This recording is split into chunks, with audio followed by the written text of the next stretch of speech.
Punya ilmu kebatinan sama juga miskin. Halo pemirsa channel Putri Jelita. Kali ini saya akan membahas tentang orang yang mengamalkan ilmu mistik, klinik, kebatinan, ilmu jaya kawijayan, ilmu hikmah dan sebagainya. Benarkah orang yang memiliki atau mengamalkan ilmu-ilmu tersebut identik dengan kemiskinan dan tidak bisa kaya? Oke, sebelum kita bahas silahkan kita berkaca pada mendiang Ki Joko Bodo dan Ki Gendeng Pamungkas. Lihat juga Ki Kusumo, Roy Kiyoshi, Permadi, Suhu Naga, Suhu Acai dan banyak paranormal terkenal lainnya.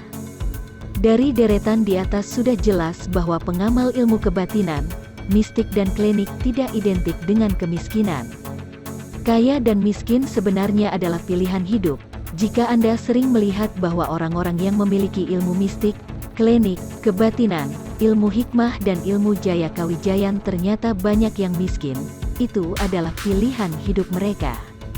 Sebagai contoh, jika Anda memiliki senapan yang bisa memburu harimau, gajah dan binatang lainnya namun Anda hanya memajangnya di ruang tamu atau hanya memamerkannya pada teman-teman Anda atau orang lain, maka senapan yang Anda bangga-banggakan tidak akan berguna dan tidak bisa menolong Anda.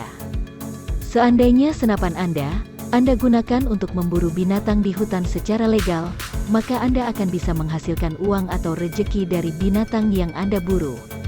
Atau misalkan senapan Anda latih dan Anda bisa juara, maka Anda akan mendapat rejeki dari pertandingan yang Anda ikuti. Paling tidak, Anda akan dicari orang untuk melatih mereka yang berminat berlatih menembak, dan orang-orang pasti akan mencari Anda atau orang-orang yang memiliki teknik tinggi dan akurat dalam menembak. Begitu juga dengan ilmu kebatinan, ilmu mistik, klinik, jaya kawijayan dan lain sebagainya. Misalkan orang-orang tersebut memiliki ilmu dan terlalu banyak bertapa atau tirakat sampai lupa mencari rejeki, atau tinggal sendiri di gunung atau hutan, atau menyepi dan tidak bergaul dengan manusia, ya tentu saja rezekinya sedikit. Bergaul atau bermasyarakat dengan orang lain pun kalau ilmu mistik atau kliniknya tidak bisa digunakan masyarakat umum, maka rejeki yang didapat juga tidak seberapa dan itu menyebabkan miskin atau melarat. Oke, kembali pada paranormal yang saya sebutkan di awal. Mereka memiliki kekayaan yang luar biasa, bahkan bukan hanya kekayaan tapi juga jabatan seperti paranormal Permadi. Penyebab utama orang memiliki ilmu kebatinan, mistik dan klinik tidak bisa kaya. Yang pertama karena tidak bisa bergaul, yang kedua ilmunya tidak berguna atau tidak bisa dimanfaatkan oleh masyarakat, ketiga tidak bisa menempatkan posisinya dengan tepat di masyarakat dan tidak bisa marketing.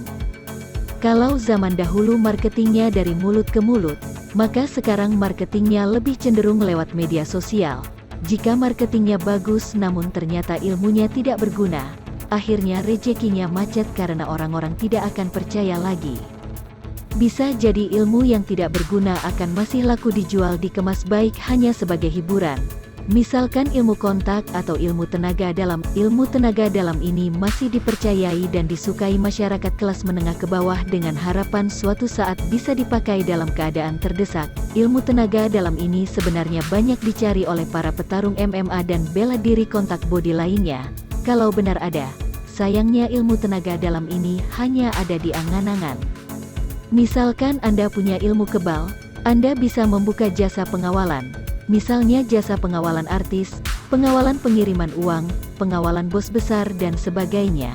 Hal ini akan membuat Anda pemilik ilmu kebal menjadi kaya raya.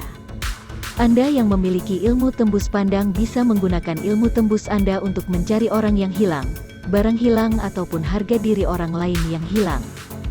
Untuk Anda yang memiliki ilmu penerawangan, Anda bisa kaya raya seperti Ryo Kiyoshi, Mama Loren, Mbak Yu ataupun Heart Gumai. Sekali lagi, miskin atau kaya itu tergantung pilihan hidup masing-masing, kecuali jika Anda pengamal ilmu kebatinan, mistik dan klinik, namun tidak yakin dengan ilmu yang Anda miliki bisa bekerja atau berfungsi, maka pantas saja Anda miskin karena ilmu Anda tidak berguna.